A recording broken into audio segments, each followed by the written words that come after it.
नमस्कार मेरे प्यारे साथियों एवं मेरे प्यारे विद्यार्थियों, KG arts classes YouTube channel में आपका हार्दिक स्वागत और अभिनंदन। मैं हूं कृष्ण गोपाल और आज है 2 अक्टूबर अर्थात गांधी जयंती।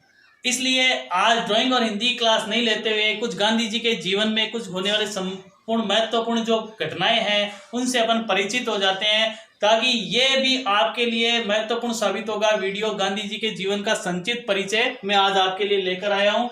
जो 2 अक्टूबर जो गांधी जयंती है, अंतर्राष्ट्रीय अहिंसा दिवस के रूप में भी मनाई जाती है। गांधी जी का जन्म 2 अक्टूबर 1869 में हुआ था। आपको ज्ञात है कि गांधी जी का जन्म, जिनका पूरा नाम मोहनदास करमचंद गांधी था, जिनका जन्म 2 अक्टूबर 1869 ईस्वी में हुआ था, जो कि गुजरात के पोरबंदर नामक स्थान पर इनका जन्म माना जाता है। गुजरात राज्य के पोरबंदर नामक स्थान पर गांधी जी का जन्म हुआ।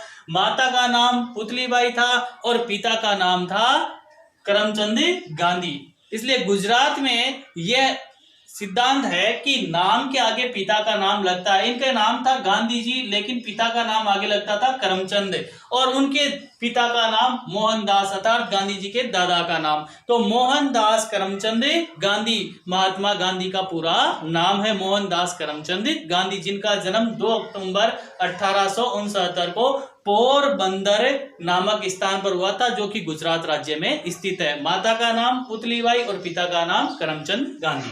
चलते हैं आगे कि मोहनदास जी की जो स्वयं की उन्होंने आत्मकथा लिखी थी, अपनी आत्मकथा, जिसका नाम है सत्य के साथ मेरे प्रयोग, जिसका नाम है सत्य के साथ मेरे प्रयोग। तो प्यारे साथियों विद्यार्थियों, आत्मकथा से याद आया एक गांधी जी का छोटा सा किस्सा जो मैं आपको बता देता हूं कि एक छोटे से किस्से में कितनी ज्ञानवर्धक बात है जो देखने को मिलती है अपन को। एक बार गांधी जी अपने दक्षिण अफ्रीका की जब यात्रा कर रहे थे, तो जो ट्रेन की जो बर्थ थी ऊपर वाली सीट पे अपनी आत्मकथा की जो डायरी है वो लिख रहे थे। उसमें लिखते लिखते उनके हाथ से पेंसिल नीचे गिर गई थी, ऊपर वाली बस से नीचे गिर गई थी। तो गांधी जी उस ट्रेन में अपनी पेंसिल को खोजने के लिए कुछ यात्रियों को कहा, भाई आप खड़े हो जाओ, क्या पता आगे पेंसिल नीचे इधर की तरफ गिरी हुई है। ऐसे चारों तरफ काफी उनको खोजा, खोजते खोजते जब पेंसिल नहीं मिली तो गांधी जी बड़े परेशान हो गए, चेहरे पर पसीना आ जाता है, काफी विचलित हो जाते हैं। यात्री बोले एक छोटी सी पेंसिल के लिए इतनी बड़ी परेशानी इनके चेहरे पर लग रही है, क्या बात है। तो कई यात्रियों ने गांधी जी से कहा कि आप इतना क्यों परेशान होते हो, एक छोटी सी पेंसिल ही तो है, बाजार से और ले आना और मिल जाएगी। तो गांधी जी ने उन यात्रियों को जो प्रत्युत्तर दिया था वो सुनने लायक था। जवाब क्या था कि गांधी जी ने कहा कि वो जो पेंसिल है वो बाजार में नहीं मिलेगी। तो बोले यात्री बोले ऐसा क्यों।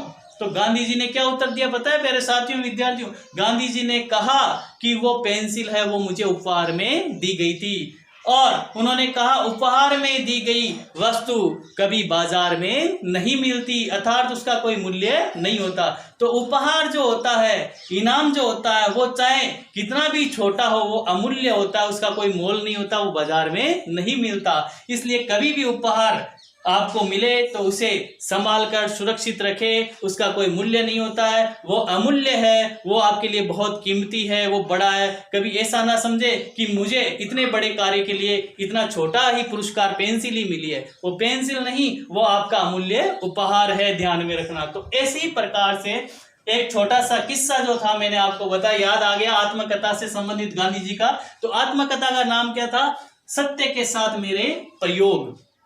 फिर चलते गांधी जी का विवाह। गांधी जी का विवाह छोटी उम्र में ही हो गया था, मात्र 13 वर्ष की आयु में गांधी जी का विवाह हो गया था 1883 में। 1883 में गांधी जी का विवाह होता है। कस्तूरबा गांधी है, कस्तूरबा बाई जो कहलाती, उनके साथ में इनका विवाह हुआ था। इनसे जो गांधी जी से बड़ी थी इनकी पत्नी, 6 महीने इनसे बड़ी थी, कस्तूरबा गांधी, जिनके साथ गांधी जी का विवाह होता है 1883 में, 1883 में।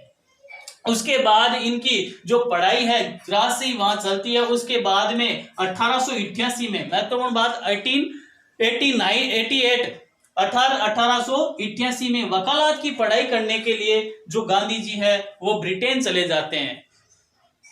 वकालत की पढ़ाई करने के लिए कहाँ जाते हैं, ब्रिटेन। 1888 में संपूर्ण अपनी वकालत की पढ़ाई जो वो वहां पर पूर्ण करके 3 साल बाद 1891 में गांधी जी अपनी पूर्ण वकालत की पढ़ाई करके वापस पुनः अपने देश अर्थात भारत लौटकर आते हैं। 1893 ईस्वी में 1893 में जब इन्होंने अपनी वकालत की डिग्री डिप्लोमा पूर्ण कर ली थी, उस वकालत करने के बाद ये वकील बन जाते हैं और वकील के तौर पर काम करने के लिए लंबे समय के लिए ये दक्षिण अफ्रीका जो प्रवास के लिए चले जाते हैं और वहां वकील का काम करते हैं।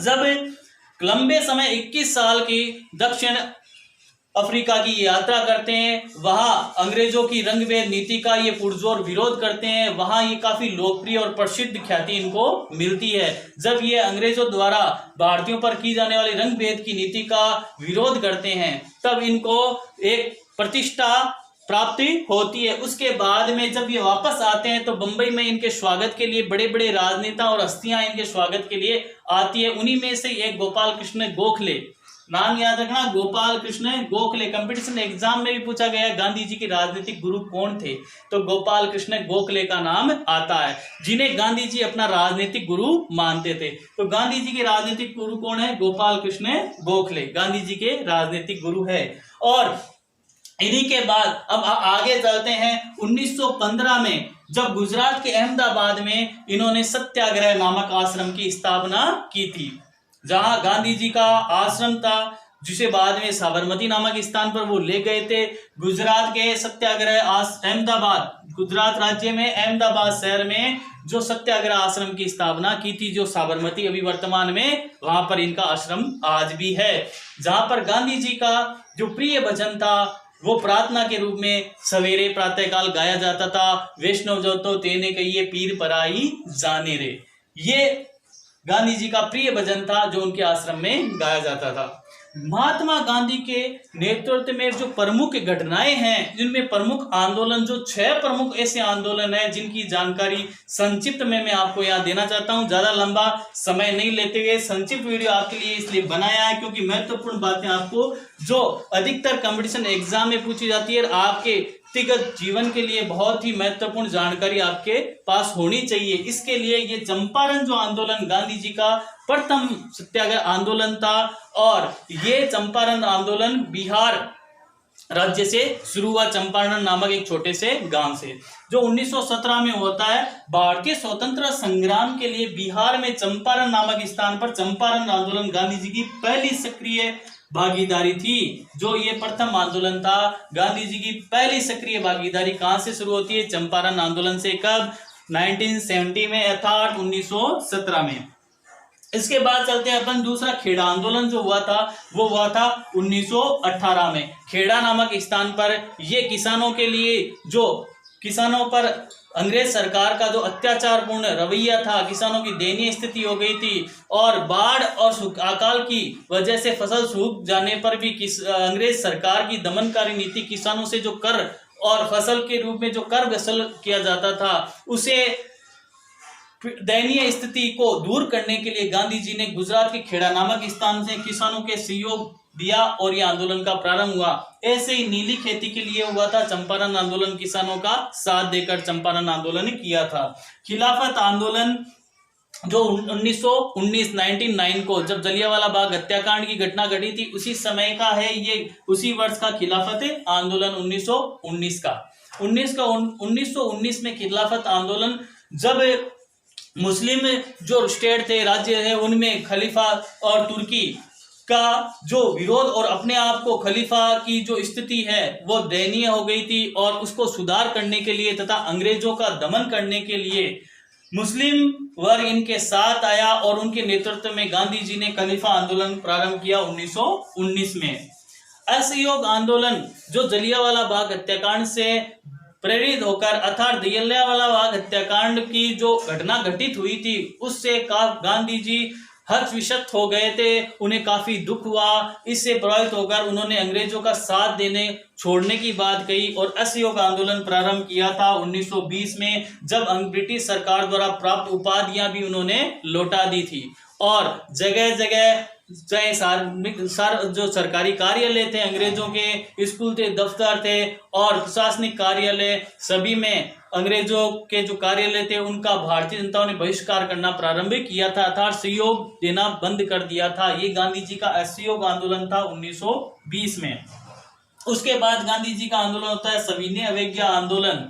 सविनय अवज्ञा आंदोलन अर्थात गांधी जी का दांडी मार्च आंदोलन, ये हुआ था 1930 में, जब नमक कानून तोड़ने के लिए गांधी जी गुजरात के साबरमती आश्रम से दांडी नामक स्थान की 200 मीटर की यात्रा करते हैं और वहां जाकर नमक की जो समुद्री नमक है वहां पर नमक बनाकर अंग्रेज सरकार का जो नमक कर कानून है वो तोड़ते हैं।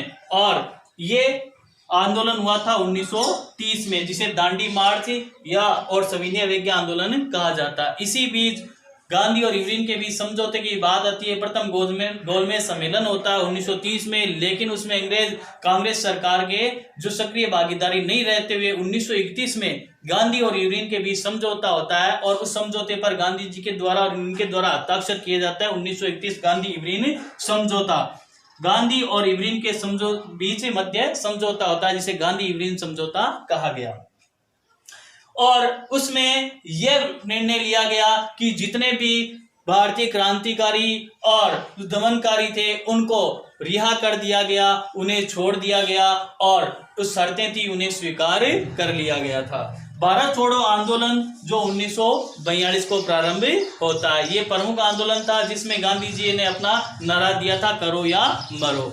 तो ये महत्वपूर्ण जानकारी थी गांधी जयंती पर। आज आपके लिए आज विश्व अंतर्राष्ट्रीय जो अहिंसा दिवस या विश्व अहिंसा दिवस और गांधी जयंती की आप सभी को हार्दिक शुभकामनाएं। और कमेंट्स बॉक्स में अपना प्रत्युत्तर जरूर दें, कैसा लगा ये वीडियो, और ये भी बताएं कि कब हुआ था गांधी जी का निधन और गांधी जी के निधन को किस दिवस के रूप में मनाया जाता है। और ये भी अपना प्रत्युत्तर कमेंट्स बॉक्स में जरूर दें। और वीडियो कैसे लगा लाइक और सब्सक्राइब करना ना भूलें। धन्यवाद।